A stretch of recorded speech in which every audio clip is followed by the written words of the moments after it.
Сегодня я расскажу о препарате, который я использовал в рамках своего эксперимента – ритотрутид. Чем он отличается от оземпика и тирзипатида, что я заметил на собственном опыте и почему вокруг него столько шума. Без сказок и волшебной инъекции. Всем привет! Сегодня мы поговорим про ритотрутид.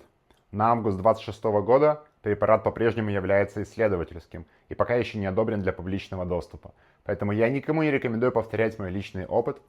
Здесь я буду рассказывать исключительно про то, что произошло со мной, что я почувствовал, что я ощутил. Исключительно в качестве эксперимента. Планируется одобрение в первом квартале 2027 года ритотрутида. Почему стали так популярны оземпик, тирзипатид и ритотрутид? Сейчас можно с уверенностью провести параллельно между лишним весом и продолжительностью жизни, так как ваше сердце, которому предстоит качать кровь по всему организму, для него имеет колоссальное значение, какой вес вы на себе носите. Это 90 килограмм, это 100 килограмм, это 150 килограмм. Чем больше ваш организм, тем, соответственно, приходится ему более в жестком темпе работать. И работает оно постоянно без отдыха. И, соответственно, чем оно жестче работает, тем быстрее его ресурс заканчивается. Так работает со всем в нашей жизни, с машинами, с чем хочешь, чем больше и чем на более серьезных оборотах это используется, тем быстрее оно ломается. Это не беря в расчет, что, как правило, чем больше у человека вес, тем более неправильно он питается, тем больше у него накапливается ошибок в организме, конечных продуктов гликирования. И происходит закупорка сосудов, тромбы и так далее. С 18 до 26 лет я питался постоянно ресторанной едой, доставками и фастфудом. Даже если я питался в хороших очень местах, все равно это огромное количество масла, это огромное количество специй, добавок, соусов и так далее. Поэтому даже если вы питаетесь в хороших местах, это не означает, что эта еда хорошая. Не означает, что если вы платите много за еду, то вам дают здоровую еду. Это не так. Между этим не стоит знак равно. Я одно время так думал, но это совсем не так. На протяжении всего существования человека были проблемы с едой. Ее было всегда недостаток, ее всегда не хватало, ее всегда было сложно добыть. И срабатывал механизм, что если еда есть сейчас, то ешь ее, не откладывай ее, потому что она может пропасть, потому что ее больше не будет, потому что ее съедят, украдут и так далее. И механизм этого человека не поменялся. Единственное, что еда теперь, она максимально доступна. Доставка в телефоне, магазин в пешей доступности, холодильник в соседней комнате. Но инстинкты остались прежними. Именно поэтому я решил попробовать ритотрутид. До этого я пробовал оземпик. А проблема возникает, когда большое количество времени проводишь дома, и тебе даже от того, что нечем заняться, начинаются мысли, а почему бы не поесть? Смотришь сериал, почему бы не поесть? Нечего делать, почему бы не поесть? Почему бы просто не поесть? Уже пора поесть. Проснулся поесть, перед сном поесть. И я не был сверх каким-то жирным поросенком, мой вес был в районе 120 килограмм. При росте 1,93 сантиметра процент жира был около 17. Естественно, была большая мышечная масса. Я тренировался, ну и в принципе сидел дома. Сидел дома, тренировался, сидел дома, тренировался, и так постоянно. И это побудило замкнутый круг, когда питание стало очень большой частью моей жизни. Ну и в принципе при 120 килограммах не особо комфортно перемещаться. И явно функциональность организма становится меньше, чем она может быть при более здоровом весе. Поэтому я решил использовать ритотрутид. До этого я использовал оземпик на протяжении 2 месяцев. Мне удалось скинуть порядка 3 килограммов, однако мне этого показалось мало. Опять-таки я говорю, я никому не рекомендую это делать, это использовать. Исключительно делюсь своим опытом. И в апреле месяце я попробовал ритотрутид. Сейчас уже август, получается апрель, май, июнь, июль. То есть уже 5-й месяц получается. Я использую ритотрутид. Мне удалось скинуть с 117 килограмм. Как я сказал, был вес 120. На оземпике я скинул до 117. И после этого я со 117 скинул до 98 килограммов на ритотрутиде. Следует отметить, что это не волшебные какие-то таблетки, которые сделают все за тебя. Естественно, у меня очень сильный контроль питания. Я правильно питаюсь, я контролирую калории, у меня невероятное большое количество активности. То есть у меня 3 тренировки подряд. После этого день отдыха, опять 3 тренировки подряд. Более того, кардио у меня через день минимум по часу это велосипед.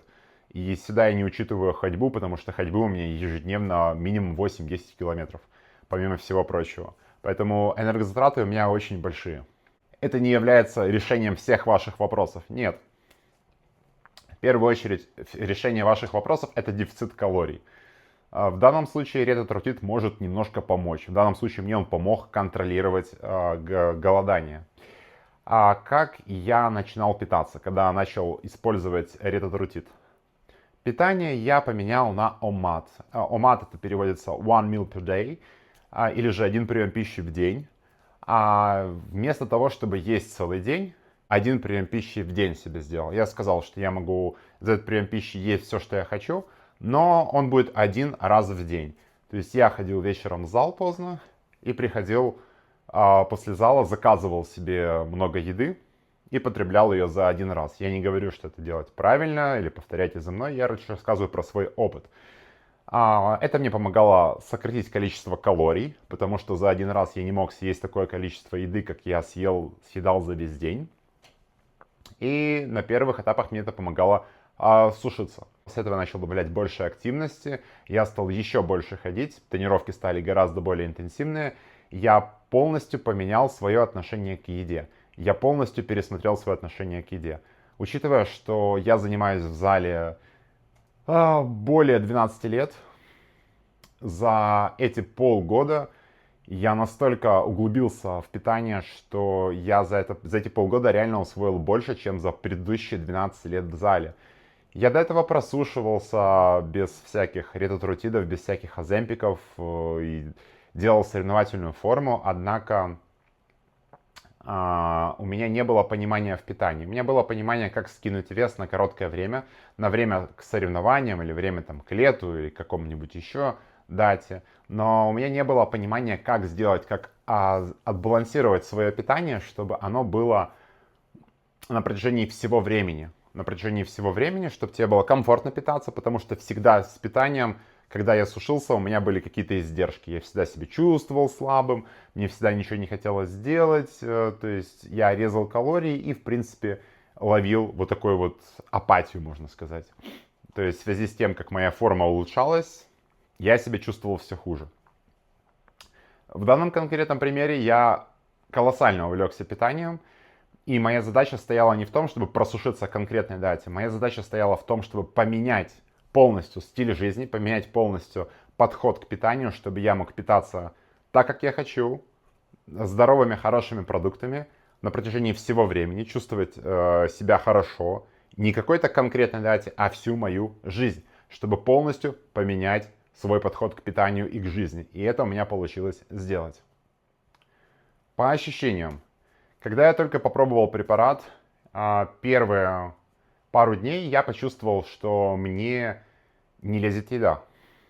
То есть я ем те же порции, которые я ел до этого, однако съедая уже половину, мне просто вторая половина не заходит. Естественно, я просто ее не ел. И этот эффект ушел буквально в течение недели, может быть даже дней 5.